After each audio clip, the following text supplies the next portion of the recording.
ઓમ નમઃ સિદ્ધેભ્યઃ. ઓમ નમઃ સિદ્ધેભ્યઃ. ઓમ નમઃ સિદ્ધેભ્યઃ.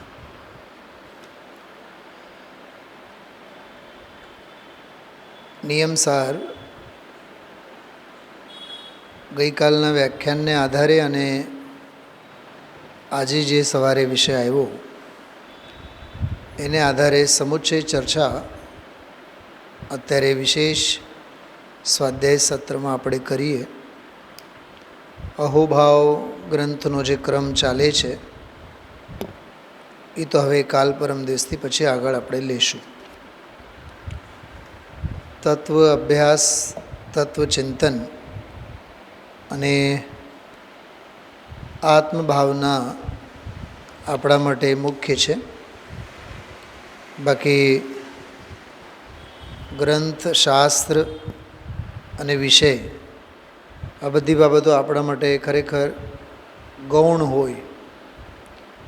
તત્વની ભાવના, આત્મભાવના ગમે તેમ કરીને જ્ઞાનની વિશુદ્ધિ વધે, વૈરાગ્ય ભાવ વધે, આત્મભાવનામાં વૃદ્ધિ થાવ, ચિંતનમાં સૂક્ષ્મતા આવે, પરિણામોમાં દૃઢતા આવે, કષાયોની ખેંચ ન રહે, અશુદ્ધિ ટળતી જાય, શુદ્ધિ વિશુદ્ધિમાં વધારો થતો જાય. આત્માર્થીની સાધના અને સાધનામય જીવન એવું પવિત્ર હોવું જોઈએ. જો આજે આપણે 3 ગાથાઓ આધારે વાત કરશું, 153, 154 અને 155. આજે 154 નંબરની ગાથા ઉપરનો કળશ ગુરુદેવશ્રીએ લીધો અને 155 નંબરની ગાથા પણ આજે લીધી. પણ હું વાત શરૂ કરું છું 153 નંબરની ગાથાથી. હું આના ઉપર સ્ક્રીન ઉપર શેર નથી કરતો, તમે શાસ્ત્ર સાથે રાખજો. એમાં પાના ફેરવવા પડશે, એટલે એમાં બરાબર જોઈને આપ સૌ શાંતિથી સાંભળો. બહુ ટૂંકી ચર્ચા અને બહુ પ્રયોજનભૂત ચર્ચા અત્યારે આપણે આ સ્વાધ્યાયમાં લેવાના છીએ. કદાચ અડધી કલાકે થાય, પૌન કલાકે થાય, કદાચ કલાકે થાય, આકુળતા કરતા નહીં. 3 વસ્તુઓ છે: હેય, ધ્યેય અને શ્રદ્ધેય. કઈ 3 વસ્તુ કીધી? હેય, ધ્યેય અને શ્રદ્ધેય. જો કે હેય, જ્ઞેય અને ઉપાદેય આવી પણ 3 વસ્તુઓની ચર્ચા શાસ્ત્રોમાં આવે. જ્ઞેય એમ લેવાનું, જ્ઞેય, હેય અને ઉપાદેય.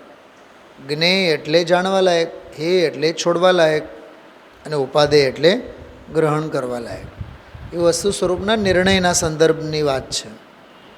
પણ હવે તો નિર્ણય તો થઈ ચૂક્યો છે. આગમ અભ્યાસ, તત્વ નિર્ણય એ બધું જ થઈ ચૂક્યું છે. હવે તો પ્રયોગમાં મૂકવાની વાત છે. તો એમાં હવે જ્ઞેય કોણ છે એ હવે જાણવા માટે ન બેસવાનું હોય. શું સમજાણું વિરેનભાઈ? સમજાય છે? હા, પેલું જ્ઞેય, હેય, ઉપાદેય એ આખું ફાઉન્ડેશન છે. તો ફાઉન્ડેશન તો ક્યારનું પતી ગયું છે. ઘણો સ્વાધ્યાય થયો, ઘણો અભ્યાસ થયો, એટલે બધી ડિગ્રીઓ લઈ લીધી છે. સીધી વાત. હવે તો ઇન્ટરવ્યૂ આપીને પ્રેક્ટિકલ વેમાં પ્રયોગમાં મૂકવાની વાત છે. તો ઓલામાં જ્ઞેય, હેય અને ઉપાદેય એમ એટલે નિર્ણયની ભૂમિકામાં, તત્વજ્ઞાન, તત્વ નિર્ણયની ભૂમિકામાં, તત્વની સમજણની ભૂમિકામાં જ્ઞેય કોણ છે, હેય કોણ છે અને ઉપાદેય કોણ છે. બરાબર. હવે પ્રયોગમાં જ્યારે મૂકવાની વાત આવે ત્યારે ત્રણ વસ્તુ જુદી હોય. હેય તો હોય જ, છોડવા લાયક હેય, અને અંદરમાં આવ્યા બાદ હવે પ્રયોગમાં મૂકતી વખતે ધ્યેય અને શ્રદ્ધેય, ધ્યેય અને શ્રદ્ધેય.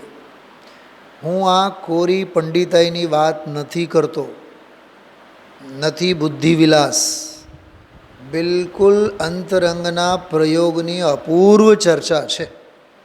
એટલે બહુ મનોયોગપૂર્વક સાંભળજો, શ્રદ્ધાથી સાંભળજો, બહુ કામ આવશે. અને એક વખત તો વિચારતા થઈ જશો કે આ ત્રણ ગાથાઓમાં આ ભરેલું છે. આમાં ફરી એકવાર, તત્વ નિર્ણય આગમ અભ્યાસ પ્રાથમિક ભૂમિકામાં તત્વજ્ઞાનના ક્ષેત્રે પ્રવેશ કરનાર જીવને માટે ત્રણ વસ્તુઓ સમજવી જરૂરી છે. જ્ઞેય કોણ છે, હેય કોણ છે અને ઉપાદેય કોણ છે. હેય એટલે છોડવા લાયક, જ્ઞેય એટલે જાણવા લાયક, અને જાણીને પછી એમાંથી કેટલુંક છોડવા લાયક અને કેટલુંક ગ્રહણ કરવા લાયક. આ બેઝિક વાત થઈ, ફાઉન્ડેશનની વાત થઈ. હવે પ્રયોગની ભૂમિકા. હવે એમ સમજો ને કે અનુભવની કક્ષામાં આવ્યા, અંદરમાં ઠરીઠામ થવા માટે પ્રયોગની ભૂમિકામાંથી પસાર થઈએ છીએ. તો કહે છે ભાઈ, ઓલી જે જ્ઞેય હે અને ઉપાદેયવાળી ત્રણ વસ્તુઓ હતી, હવે એ ભૂતકાળ બની ગઈ. હવે થોડીક નવી વાત, અપગ્રેડ થયેલી વાત, અપગ્રેડેશનવાળી વાત ત્રણ આવશે ઊભી. હવે એને શું કહેવાય? હેય, ધ્યેય અને શ્રદ્ધેય. હું વારંવાર હેય બોલું છું, પણ 153 નંબરની ગાથામાં અગ્રાહ્ય શબ્દનો પ્રયોગ છે. શું સમજાણું? મેં શરૂઆતમાં તમને કીધું હતું કઈ ગાથાઓ આપણે લેશું આજે? 153, 54, 55. બરાબર. પણ એમ નહીં સમજતા કે 153માં અગ્રાહ્યની વાત છે અને પછીની બે ગાથાઓમાં એકમાં ધ્યેય અને એકમાં શ્રદ્ધેયની વાત છે. એમ નથી.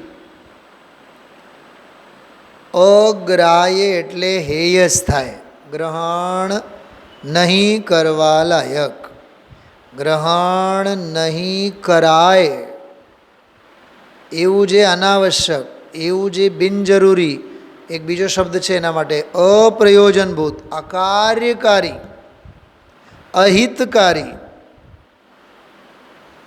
બોલો કેટલા પાવરફુલ શબ્દો છે, તાકતવર શબ્દો છે. ડિક્શનરીનો પણ એનો આનંદ છે. શબ્દકોશનો ભંડોળ જેટલો હોય ને, જેમ ગુરુદેવશ્રીના સ્વાધ્યાયમાં તમે જુઓ, એકવાર તો મોટા મોટા પંડિતો આમ પાણી ભરતા થાય, ક્યારે કયો શબ્દ આવે અને ક્યારે કયા શબ્દની ગજબની એની છટા ગુરુદેવશ્રી બિખેરે, એના ઉપર પ્રકાશ પાથરે, હળવેકથી પણ એવી શબ્દાવલીનો ગુરુદેવશ્રી પ્રયોગ કરે. જે મેં આજે એક શબ્દનો પ્રયોગ કર્યો હતો, અધ્યાત્મ સ્થાન. ક્યાંય નિયમસારમાં શબ્દ જ નથી, ચાલતા વિષયમાંય શબ્દ. મેં થોડીક મગજમારી કરી હતી. સાંભળ્યું હતું ભૂપતભાઈ સવારે? શું કીધું હતું મેં? અધ્યાત્મ સ્થાન શબ્દ એ 50થી 55 નંબરની જે ગાથાઓ છે સમયસારમાં એમાં આવે છે. અને ત્યાં અધ્યાત્મ સ્થાન એટલે કોઈ સમ્યક દર્શન, સમ્યક જ્ઞાન, સમ્યક ચારિત્ર નથી.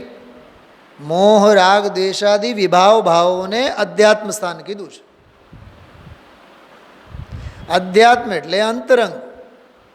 તો વિભાવ ભાવ આભમાં છે, બહારમાં છે, ક્યાં છે? કર્મોમાં છે, સંયોગોમાં છે. બોલો વિરેનભાઈ. અરે તારા આત્માના પ્રદેશમાં જ છે. એમ કરીને ત્યાં વિભાવ ભાવોની ભિન્નતા બતાવવા માટે અધ્યાત્મના સ્થાન પણ જેને નથી એવો ચૈતન્ય સ્વભાવી ભગવાન આત્મા. જો ભાઈ એક વાત સમજો, એક સ્વાધ્યાય સમજવા માટે બીજા 10 ગ્રંથોનો સ્વાધ્યાય જોઈએ. આપણે આવીને બેઠા અને એ વાત સમજાઈ જાય. વિરેનભાઈ, તમે તો જો એન્જિનિયર છો, જાણો છો, હા, જે તમે મકાનના બધા ડિઝાઇન હાથે બનાવો છો, કેટલું એમાં દુનિયાભરનું બધું હોય છે. એના જ તો તમે પૈસા વસૂલ કરો છો ને, ફીસ પેટે. હા, કોઈ આર્કિટેક્ચર હોય, ડિઝાઇન કરી આપે, 5,000 રૂપિયા લે. એ મફતના નથી લેતા. એની ઘણી બધી બુદ્ધિ વાપરેલી હોય છે. એમાં આટલું ઇંચ, આટલું ફૂટ, ફલાનું ઢીકનું, વેન્ટિલેટર, શું કહેવાય, વેન્ટિલેટર નહીં, વેન્ટિલેશન, વેન્ટિલેશન. હા, આમાં સાઉથ ઓપન, આમાં નોર્થ ઓપન, અહીંયા આંગણું આટલું આવશે, અહીંયા પાર્કિંગ આટલું આવશે, અહીંયા છત આવશે, અહીંયા એર સર્ક્યુલેશન આવશે, અહીંયા બારી આવશે, અહીંયા બારણું આવશે. તારું મકાન તો પછી જશે. સૌથી પહેલાં તો ઓલો આર્કિટેક્ટ તારું મકાન માણીએ લે છે, એના પૈસા એ લેવાના જ. એમાં એક સ્વાધ્યાય અને એક પ્રકરણ સમજવા માટે 10-20 ગ્રંથોનો સહેજે સંદર્ભ આવી જાય. સંદર્ભે આવી જાય, એની છાંટે આવી જાય, એનો પ્રકરણે આવી જાય. હવે આ જ ગાથાઓમાં, આ 153 નંબરની ગાથામાં, ગાથા સમજાવતા ટીકાકાર મૂલાચારને યાદ કરે છે. મૂલાચાર એટલે સમજો છો? મૂલાચાર શું છે સાહેબ? ખબર મૂલાચાર શું છે? જૈન દર્શનમાં, દિગંબર સંપ્રદાયમાં શ્રમણ સંસ્કૃતિનો સર્વશ્રેષ્ઠ ગ્રંથ છે મૂલાચાર. ભગવતી આરાધના, ગજબ અજબ ગજબના બધા પ્રાચીન, જેમ વેદોમાં કહેવાય ને ઋગ્વેદ, યજુર્વેદ, એમ આ મૂલાચાર ગ્રંથ છે, સર્વ પ્રાચીન ગ્રંથ છે. પણ જીવોને એનો ક્યાં મહિમા આવે છે? મૂલાચારનો રેફરન્સ આવ્યો એટલે એટલો પ્રાચીન ગ્રંથનો ઉદાહરણ આવ્યો, એની ક્યાં કિંમત છે? આપણને અંદરમાં આમ હૃદય ઉછળવું જોઈએ. અહો ભાગ્ય મારો કે આવા પ્રાચીન ગ્રંથનો મને સંદર્ભ સાંભળવા મળ્યો. પણ નથી, આ તો ઇઝી ગોઈંગમાં બધું પ્રવાહમાં આવ્યા રાખે. હા, બધું પ્રવાહમાં જાય. બોલો, જયંતિભાઈ કુંડલિયા હતા ને, વિરેનભાઈ જયંતિભાઈ કુંડલિયા, એ મારી જ્યારે જોબ માટે હું મહેશભાઈ અજમેરા, અમે લોકો વારંવાર અઠવાડિયામાં 2 વાર 3 વાર એની મિટિંગ માટે જતા. સોમવારે જઈએ ને, મળ્યા હોય, વાત કરવાની હોય, એ તરત જ જવાબ જ નહીં આપે. એ કે બુધવારે આવો. બુધવારે ગયા, વળી પાછું કહેશે તમે હવે છે ને શનિવારે આવો. શનિવારે જઈએ કે હવે છે ને હું થોડું કામમાં છું, મિટિંગમાં છું, હવે આ પરમ દિવસે સોમવારે આવો. જો કે ગયા સોમવારે ગયા હોય ને તો એની પાસે જવાબ તો હોય જ.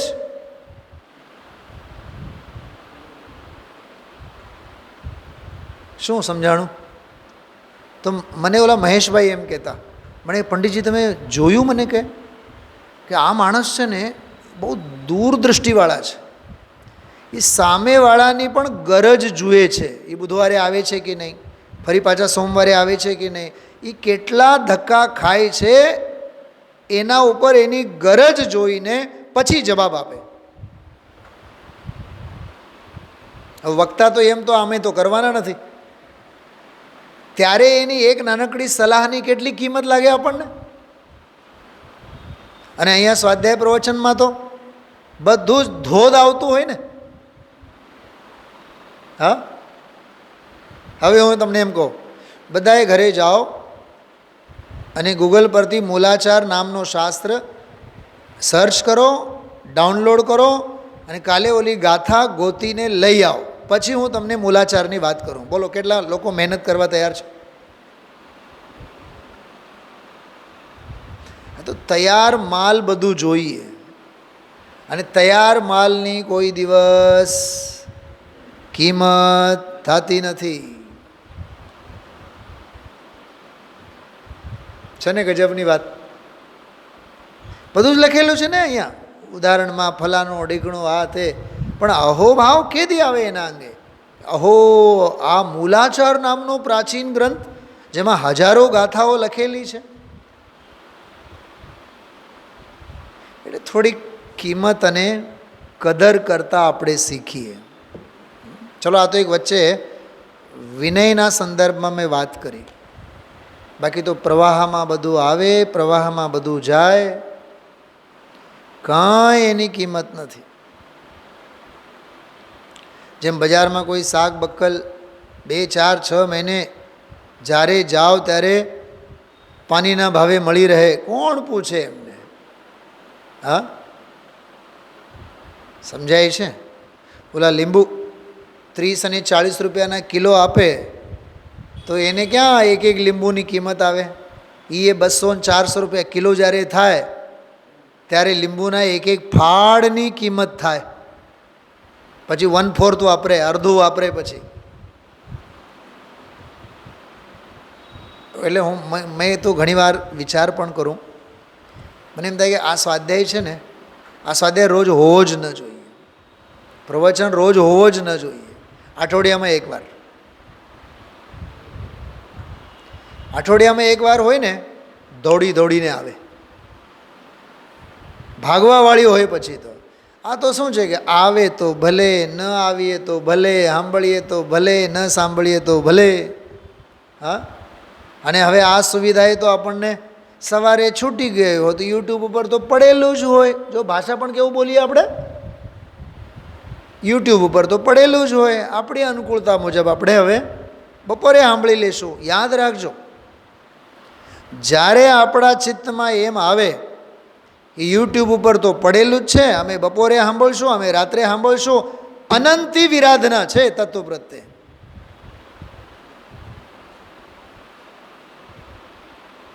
99% મેં એવા પ્રયત્ન કરું છું, ગુરુદેવશ્રીનો સવારનો પ્રવચન તો છૂટવું જ ન જોઈએ. એ જે તે સમયે એ સંભળાય જ, સાંભળેલું જ હોય. કલ કરે સો આજ, આજ કરે સો અબ નહીં કરેગા તો કબ. ઠાલવવા નહીં, એને પોસ્ટપોન નહીં કરવા. એને ખ્યાલમાં આવે છે? હા, વિષય ભોગોના જગતના કામ બધા સોમવારના શનિવારે કરો, ચાલશે. પણ સોમવારનો સ્વાધ્યાય સોમવારે, મંગળવારનો સ્વાધ્યાય મંગળવારે. કેમ કે જે સમય જાય છે એ મોતની નજીક જાય છે. એટલે વચ્ચે થોડુંક આ મહિમા માટે મેં વાત કરી. 153 નંબરની ગાથામાં સ્વાધ્યાયના બાહ્ય અંગો કહીને આચાર્યશ્રીએ આમાં કીધું એ બધું અગ્રાહ્ય છે, એટલે હેય છે. બરાબર? એ બધું હવે ટીકામાં બહુ ઊંડે નથી ઉતરતું. તમે લોકો જો જરૂરત લાગે તો તમે ટીકા ઉપર નજર ફેરવજો. 214 નંબરના પાના ઉપર ટીકા લખેલી છે. હું એને આધારે જ બોલું છું. સમસ્ત વચન સંબંધી વ્યાપારનું નિરાકરણ. જો કાયિક ક્રિયાની તો નોંધ જ નથી લેતા, માનસિક ક્રિયાની પણ વાત નથી કરતા. અહીંયા તો વાચનિક એટલે વચન સંબંધી ક્રિયા. હા, એમાં પાક્ષિક પ્રતિક્રમણ ક્રિયા આવે. બરાબર? આચાર્યોના મુખેથી નીકળેલા વચનો હોય, અથવા સમસ્ત પાપ ક્ષયના હેતુભૂત સઘળું દ્રવ્ય શ્રુત તે વચન વર્ગણા યોગ્ય પૂદગલ દ્રવ્યાત્મક હોવાથી ગ્રાહ્ય નથી. આવ્યો શબ્દ. હવે આનો અર્થ કરો. ગ્રાહ્ય નથી એટલે અગ્રાહ્ય છે. અગ્રાહ્ય છે એટલે હેય છે. એટલે ગ્રાહ્ય નથી, ગ્રહણ કરવા લાયક નથી, ઉપાદેય નથી, ધ્યેય નથી, શ્રદ્ધેય નથી. વ્યવહારે બધું જ છે. વ્યવહારે જ્ઞેય પણ છે, વ્યવહારે ઉપાદેય પણ છે, વ્યવહારે આદરણીય પણ છે. એમાં વ્યંજનાચાર, અર્થાચાર, ઉભયાચાર, વિનયાચાર, કાલાચાર, ઉપધાનાચાર, સમ્યક જ્ઞાનના 8 અંગો બધું જ છે. વ્યવહારે તો બધું છે, પણ અહીંયા પરમાર્થની વાત ચાલે છે, નિશ્ચય પરમ આવશ્યકની વાત ચાલે છે. એટલે અહીંયા તો એક ઘા સમજાય છે આ કેવો વિષય ચાલે છે? અહીંયા જરીક આમ જરીક આમ જરીક આ જરીક આ એવું નહીં ચાલે. આમાં કાં તો રાખો કાં તો કાઢી નાખો. રાખો એટલે ધ્યેય અને શ્રદ્ધેય, કાઢી નાખો એટલે હેય. શું સમજાણું બતાવો? હા, બહુ અલૌકિક વાતો છે બધી. તો વચનમય હોવાથી, પૌદ્ગલિક હોવાથી અગ્રાહ્ય છે. હોય સાધકની ભૂમિકામાં હોય, ના નહીં. અરે આ લખે છે એ ભૂમિકામાં છે કે નહીં? બોલો, એક પ્રશ્ન પૂછો વિરેનભાઈ. આચાર્ય લખ્યું ને ગ્રાહ્ય નથી, તો ગ્રાહ્ય નથી એટલું લખવા માટે તો ગ્રાહ્ય છે ને. ગ્રાહ્ય નથી એ ગ્રાહ્ય છે કે અગ્રાહ્ય છે? એ અગ્રાહ્ય છે. પણ હવે સમજાવે કેવી રીતે? જો હે છે એમ કીધું, તો આચાર્ય હે છે એમ કહે છે, તો હે છે કહેવું એ હે છે કે ઉપાદેય છે? હવે કોઈ જાડી બુદ્ધિવાળા હોય તો શું કહે? નહીં નહીં, હે છે એ તો ઉપાદેય હોય જ ને. સમજાય છે? અરે હે છે એ હે છે, કથન માત્ર હે છે. કેમ કે કથન માત્ર પૂતગલ, શું ન્યાય? કથન માત્ર વચન, કથન માત્ર પૂતગલ, અને પૌદ્ગલિક કોઈ ક્રિયા આત્માને માટે રાખવા જેવું નથી. તો હે છે એમ કહેવું એ હે છે. આ 153. હવે 154મી ગાથા જુઓ તમે. 54મી ગાથા પાના નંબર 222 ઉપર છે. હું કેવળ તમને ઉપલક વાત કરું છું. આમાં હવે વાત આવી ધ્યેય અને શ્રદ્ધેયની. બેઉ ગાથામાં 154 અને 55 બંને ગાથામાં ધ્યેય અને શ્રદ્ધેયની વાત છે. 153માં હેયની વાત, છોડવા યોગ્યની વાત, અને 154-55માં ધ્યાન કરવા યોગ્ય ધ્યેયની વાત અને શ્રદ્ધા કરવા યોગ્ય શ્રદ્ધેયની વાત. થોડીક વાત સમજો. એક બીજી વાત કરું છું પહેલાં, પછી આ ગાથાની વાત લઈએ. અગ્રાહ્ય કીધું, વાંચન, વિચાર, મનન, ચિંતન એ બધો વિકલ્પાત્મક છે, વચનાત્મક છે, પૌદ્ગલિક છે. અગ્રાહ્ય કીધું, ગ્રહણ કરવા લાયક નથી એટલે હે કીધું. એનો અર્થ થયો એ જ્યાં સુધી ચાલે છે ત્યાં સુધી બધું પરવશપણું છે. શું સમજાણું? કંઈક બેકગ્રાઉન્ડ પિક્ચર સમજાય છે? ઓલી જે ગાથામાં 153માં લખ્યું ને, પરિવર્તન, વાંચન, પૂછવું, ધર્મકથા, એ બધાને એક જ લાઈનમાં ઊભા કર્યા ને. બધું શું છે? અગ્રાહ્ય છે, એટલે ગ્રહણ કરવા લાયક નથી. એનો અર્થ શું થયું? એ બધું જ પરવશપણું છે. બીજી વાત મારે કહેવાની જરૂર નથી. તો 154 અને 55માં જે ધ્યેય અને શ્રદ્ધેયની વાત કરે છે એ કઈ વાત હશે? અરે ઓલી પરવશની છે તો આ કઈ હશે? સ્વવશ. અને અધિકાર કયો ચાલે છે? નિશ્ચય પરમ આવશ્યક અધિકાર. અને સ્વવશ અને પરવશની વાત આ અધિકારમાં જ છે, બીજા કોઈ અધિકારમાં નથી. આમ માખણ છુપાયેલું છે, કાઢો એને બહાર. ફરીથી બોલું છું, આ કોઈ પંડિતાઈની વાત નથી, આ કોરી વિદ્વત્તાની વાત નથી. ઘણું મનોમંથન કરીને હું આ વાત કરું છું. સમજાય તો સમજો, નહીં તો મારી વાત મારી પાસે. ભાઈ ખ્યાલમાં આવે છે? સરવાળો એમાં સમજાણું. નિશ્ચય પરમ આવશ્યક આ છે. જે હે છે એ હે થવું જોઈએ, અને જે ઉપાદેય છે એ ઉપાદેય થવું જોઈએ. દ્રવ્ય સ્વભાવે ધ્યેય થશે, પર્યાયે સાધ્ય થશે. ખ્યાલમાં આવ્યો? અને દ્રવ્ય સ્વભાવે જે ધ્યેય છે શ્રદ્ધામાં પણ એ જ શ્રદ્ધેય થશે. ધ્યેય નથી બનાવી શકતા, ધ્યેયને પ્રગટ નથી કરી શકતા, એનો અર્થ એમ નથી કે પંચ પરમેષ્ઠીની ભક્તિમાં, વ્યવહારના વ્રત સંયમ આદિકમાં, ટૂંકમાં વ્યવહારને રવાડે ચડી જઈએ, એ કોઈ રાસ્તો નથી. મેં આ સવારે કીધું હતું, શગુન માટે સોનાના દાગીના તો સોનાના જ, 5 કિલોના હોય કે 5 ગ્રામના હોય કે 1 ગ્રામનું હોય. 5 કિલો સોનું 50 તોળા સોના નથી ખરીદી શકતા. એનો અર્થ એમ નથી કે 5 કિલો ચાંદીથી આપણે શગુન કરીએ, એ માર્ગ નથી.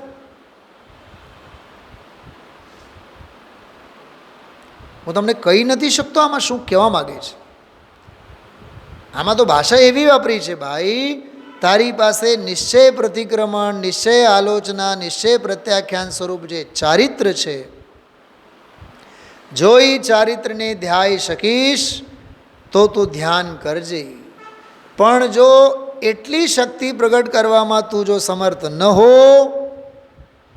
તો શ્રદ્ધા તો કરજે. શેની? દેવગુરુ ધર્મની નહીં, વ્યવહારની નહીં. જો આમાં ચૂકવાના કેવા રસ્તા છે કે ધ્યેય તો તું સ્વરૂપને જ બનાવજે, અને ધ્યેય બનાવી ન શક તો શ્રદ્ધામાં તો એમ જ રાખજે કે ધ્યેય બનાવવા લાયક તો આત્મા જ છે. એટલે ધ્યાનથી ટક તો સ્વરૂપમાં, અને શ્રદ્ધાથી ટક તો સ્વરૂપમાં. શું સમજાણું? અરે હમણાં છે, નિંદર તો નથી આવતી. રાજુભાઈ શું કીધું? આ નિર્વિકલ્પ ધ્યાન વાટે તું ટકી શકીશ તો સ્વરૂપમાં વેલ એન્ડ ગુડ, એના જેવો તો એકે નથી.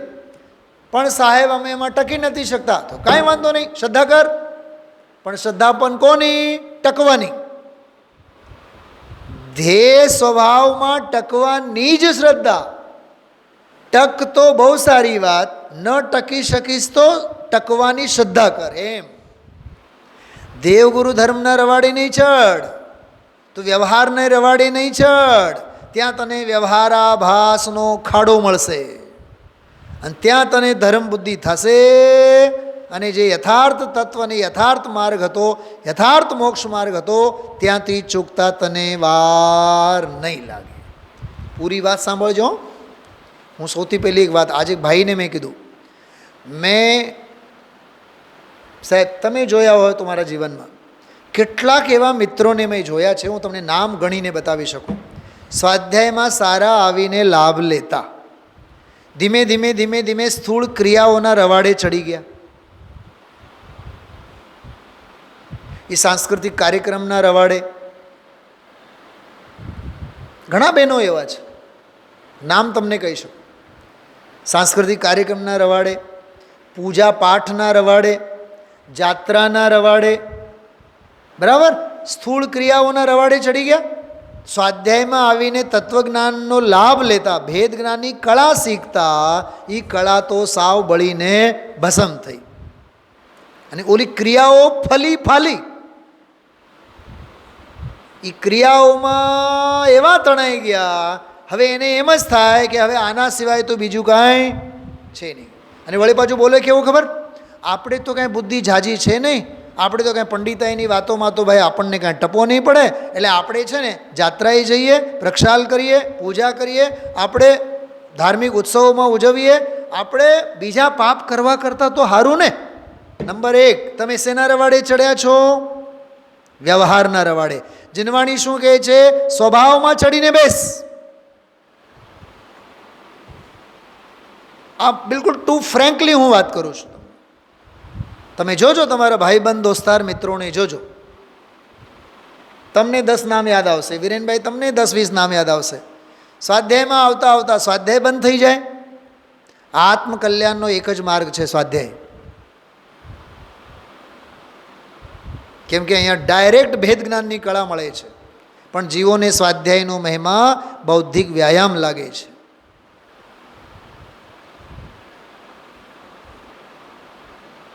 તરસ લાગે તો શું પીવાનું? પાણી. 4 ગ્લાસ તરસ લાગે અને 2 જ ગ્લાસ મળે તો 2 ગ્લાસ તો પીધા, હજી 2 ગ્લાસની તરસ છે, તો શું 2 ગ્લાસ દૂધ પી લેવાના? હા બોલો. તરસ छिपाવવાનો એ ઉપાય નથી. તરસ છુપાવવાનો ઉપાય તો પાણી જ છે. ભાઈ તારી પાસે શક્તિ હોય તો તું ધ્યાન દ્વારા ધ્યેયને પકડ. કરી જો શકે એવી ગાથા છે, જો 222 નંબરના પાના ઉપર. કરી જો શકે પ્રતિક્રમણ આદિ ધ્યાનમય કરજે. યાદ રાખજો, આ કોઈ પાક્ષિક પ્રતિક્રમણ, સાંવત્સરિક પ્રતિક્રમણ, પાઠ બોલવા રૂપનું પ્રતિક્રમણ એની વાત નથી.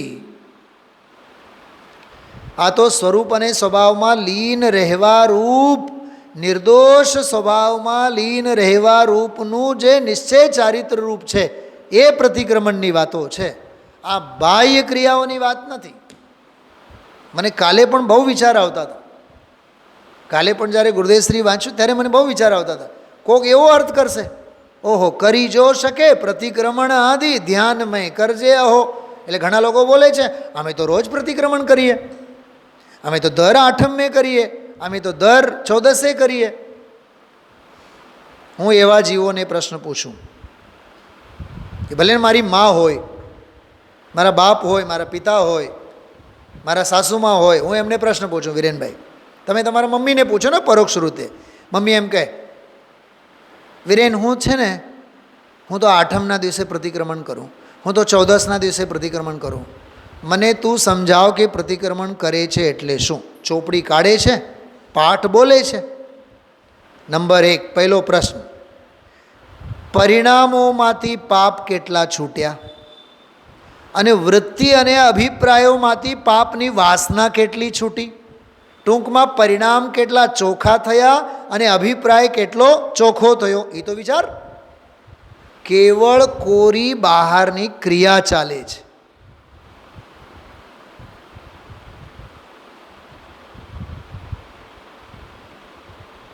કોરી ક્રિયા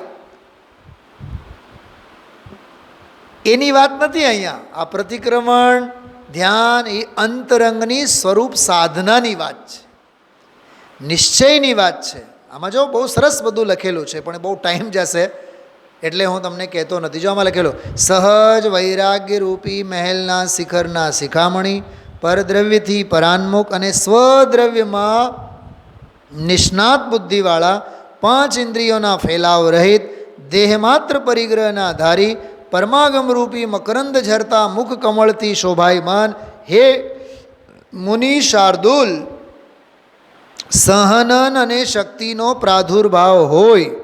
સહનન એટલે શું થાય ખબર? હાડકા બાડકા તારા ઠેકાણે હોય તો. હાડકા બાડકા એટલે શરીરની સ્થિતિ. સહનન અને શક્તિનો, શક્તિ એટલે અહીંયા આંતરિક શક્તિની વાત છે. દર્શનની શક્તિ, જ્ઞાનની શક્તિ, શ્રદ્ધા એટલી ઉછળતી હોય, જ્ઞાન એટલું ઉછળતું હોય. ટૂંકમાં તું પહોંચી વળી શકીશ તો પ્રાદુર્ભાવ, શક્તિનો પ્રાદુર્ભાવ હોય તો મુક્તિ સુંદરીના પ્રથમ દર્શનની ભેટ સ્વરૂપ. આ શું છે? હા, કોઈ શેરીમાં આપણા આડોશ પડોશમાં સગા સંબંધી સ્નેહીજનોમાં કોઈ દીકરાના લગ્ન થયા હોય અને પુત્ર વહુ આવી હોય તો મોડું જોવા માટે જતા હોય છીએ. કેવળ પુત્ર વધુને જોવા માટે આવી છે, અથવા આપણી ઘરે પહેલી વખત જમવા આવી હોય, બેસવા આવી હોય, મળવા આવી હોય, પહેલી જ વખત આપણે જોયા હોય કે દીકરાના વહુનું મોઢું જોયું તો હાલો આ કવર, કંઈક ભેટ આપીએ છીએ કે નહીં એને. પહેલી વહેલી વખત જ્યારે પુત્ર વધુના મુખ જોવામાં આવે, હા, ત્યારે એની એક રસ્મ હોય ને, એક લોક વ્યવહારની, એમ અહીંયા કહે છે મુક્તિ સુંદરીના પ્રથમ દર્શનની ભેટ સ્વરૂપ. એટલે મુક્તિરૂપી સુંદરીનું મુખ પણ જોવું હોય ને તો આ કવર આપવું પડે. શેનું કવર? નિશ્ચય પ્રતિક્રમણ કવર નંબર 1, નિશ્ચય પ્રાયશ્ચિત કવર નંબર 2, નિશ્ચય પ્રત્યાખ્યાન કવર નંબર 3. હજી કહું વગેરેમાં શું આવે? પરમ ભક્તિ, પરમ સમાધિ, પરમ પ્રાયશ્ચિત, નિશ્ચય પરમ આવશ્યક, આ બધા કવર છે જુદા જુદા. અરે માથું ફોડો તો આ સમજાય, આ એમને એમ નહીં સમજાય. અને મેં તમને આ વાત લીધી પરમ દિવસના પ્રવચનથી, 153 નંબરની ગાથા. એવું નહીં સમજવાનું 1 કલાક ગુરુદેવશ્રીનું સમજાય એટલે બધું વાત પૂરી થઈ ગઈ. મોક્ષરૂપી સુંદરીનો દર્શન કરવો હોય તો, ભેટ કરવો હોય તો આટલી આ ભેટ સોગાદની વસ્તુઓ લઈ જવી પડે. પણ એ કહે છે શક્તિ અને સામર્થ્ય હોય તો એ ધ્યેય, બરાબર? એ ધ્યેય જો આમાં લખે છે શુદ્ધ નિશ્ચય ક્રિયાઓ જ કર્તવ્ય છે, જો કરી જો શકે તો, અને ધ્યાનમય કરજે. એટલે ધ્યેયરૂપ ભગવાન આત્માને જો તું પકડી શકીશ તો આવી રીતે પકડજે. અને હવે શ્રદ્ધેયની વાત, જો આ દગ્ધ કાળરૂપ અકાળમાં, હીન કાળમાં તું શક્તિહીન હો તો તારે કેવળ નિજ પરમાત્મ તત્વનું શ્રદ્ધાન જ કર્તવ્ય છે. આમાં દેવગુરુ ધર્મને લીધા, સિમંદરને લીધા, આમાં બાહુબલીને લીધા. બોલો,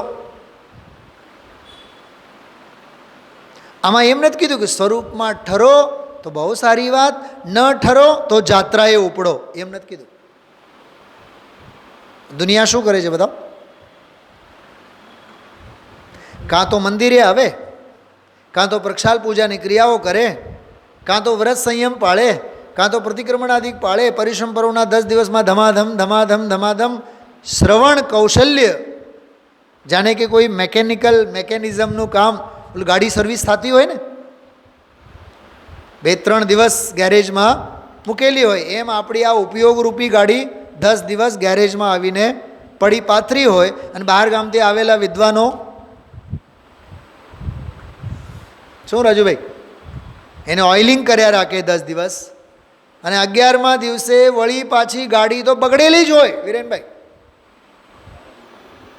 એ મિચ્છામી દુક્કડમ એટલું જ એમાં પિકઅપ આવે, મિચ્છામી દુક્કડમ વાળું પિકઅપ આવે, વળી પાછું જે ગાડી બંધ પડે એ બંધ પડે, પછી તો એ 355 દિવસ સુધી મંદિરના ગેરેજમાં પછી આવતી નથી.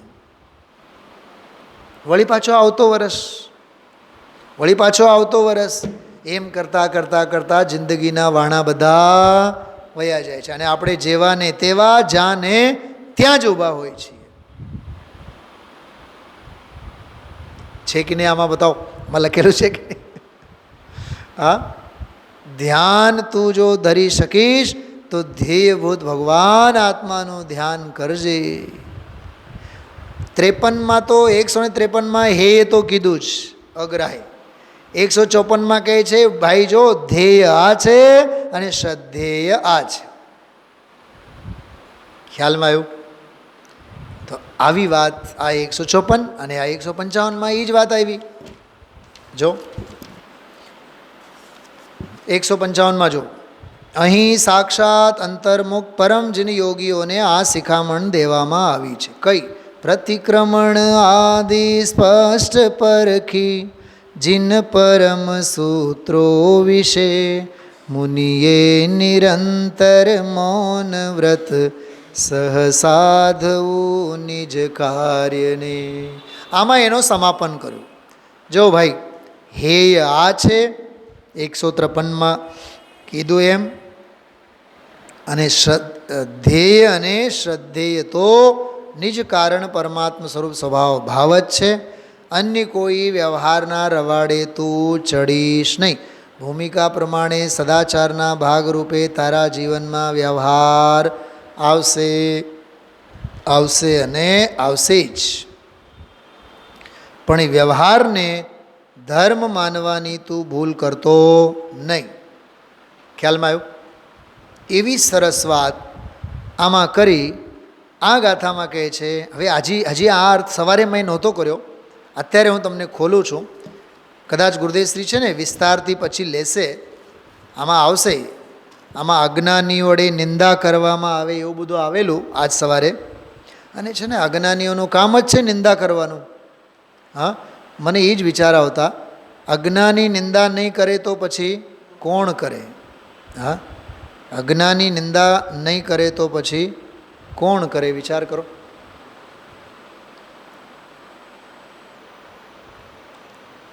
એક વાત કરું આપને,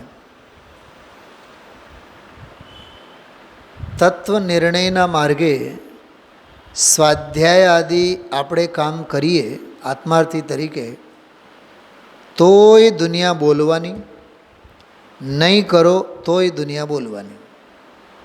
કરો તો એમ બોલશે કે નિશ્ચાભાસી છે. શું કીધું? આ સ્વાધ્યાય વગેરે, હું બીજી કોઈ ક્રિયાની વાત નથી કરતો, હા, મારે કરવી નથી. આ સ્વાધ્યાય તત્વ અભ્યાસ વગેરે તમે કરો ને, કરો આ તત્વજ્ઞાન વગેરે એમાં ગળાડૂબ હો તો દુનિયા સીધી વગર માગે મફતમાં સર્ટિફિકેટ આપે છે. નહીં, નિશ્ચયાભાસી છે. આ કરો તો નિશ્ચયાભાસી છે એવો સર્ટિફિકેટ આપે. અને સાવ આય નહીં કરો તો કઈ સર્ટિફિકેટ આપે? વ્યવહારાભાસી. હા, એ તો પૂજા કરીને વયા જાય, એ તો ક્રિયા કરીને વયા જાય. તો વિચાર તો કરો. કરો તોય દુનિયાને વાંધો છે. જેમ હું મારો જ દાખલો આપું છું ને, અહીંયા 40-45 મિનિટની જગ્યાએ હું 1.5 કલાક સ્વાધ્યાય લઉં તો કોઈ તો એમ કહેશે, જો ને પોતાની પંડિતાઈની વાતો કરે છે, એને માઇકનો કેટલો છે. અરે મારા બાપનું શું ચાલે છે, મારું હાલે હું 30 મિનિટ બોલું. 30 મિનિટ નહીં, 10 જ મિનિટમાં સ્વાધ્યાય પૂરું કરો. પણ તારા ભાગ્ય એવા છે ને કે કલાક 1.5 કલાક તને સાંભળવા મળે છે. પણ આ જીવને ભરેલ ભાણું મળે તો એને માણવું નથી. આમાં જ આવશે આગળ. એટલે જ આમાં કીધું મૌન રહીને સાધજે. સાંભળજો શું કીધું? મૌન રહીને સાધજે કીધું ને આ ગાથામાં. જો, મુનિએ નિરંતર મૌન વ્રત સહસાધવું નિજ કાર. આ મુંડી છે ને, માથું નીચું નમાવવાનું, પોતાનું કાર્ય કર્યા રાખવાનું. વિરેનભાઈ, આજે અમારે કેવું થયું, પ્રિન્સિપલ પહોંચાય એના પહેલાં તો પહોંચીને મારી સાઇન કરીને હું મારી રીતે મારા રૂમમાં ગોઠવાઈ ગયો. જ્યારે પીરિયડ હતા લઈને આજે પછી આમ સામે પણ ન થયા અમે લોકો. જોકે મારી હું જ્યાં બેસું એની બાજુમાં ચેમ્બર છે એનું પ્રિન્સિપલનું, પણ સામ સામે પણ ન થયા. તો 5:15 5:30 વાગે 5:20 મને કહે કે સુનિલભાઈ તમે આવ્યા છો? મનમાં, મોઢે તો ન કીધું, મનમાં કીધું ધન્ય છો પ્રિન્સિપલ કે તમને એટલુંય ધ્યાન નથી કે તમારા શિક્ષક સ્કૂલે આવ્યા છે કે નહીં. અરે તારે પ્રિન્સિપલ તરીકે મારી નોંધ લેવી હોય તો લે, હું શું કામ નોંધ લઉં? હું કાંઈ તને કહેવા માટે આવીશ કે હું આવ્યો છું? તારે જો જેવું હોય તો માસ્ટરમાં સાઈન જોઈ લેવાનું ને. આપણે ગામની પંચાયત શા માટે કરવાની એમ કહું છું. મૌન રહો, પોતાનું કામ કર્યા રાખો. કેમ ખબર? એનું કારણ 156 નંબરની ગાથામાં છે. કેમ કે નાના જીવા નાના કમ્મા, જગતમાં જીવ બધા નાના પ્રકારના છે. વિરેનભાઈ, તમે સવારે આવો ને, પ્રક્ષાલમાં આવો તો તમને 10 જણા પ્રશ્ન પૂછે, હા તમે હવે પ્રક્ષાલમાં આવતા થઈ ગયા? અરે આવતા નહોતા ત્યારે તને વાંધો, અને હવે આવતા થઈ ગયા તોય તને વાંધો. મગજ ખાઈ જાય, મગજ.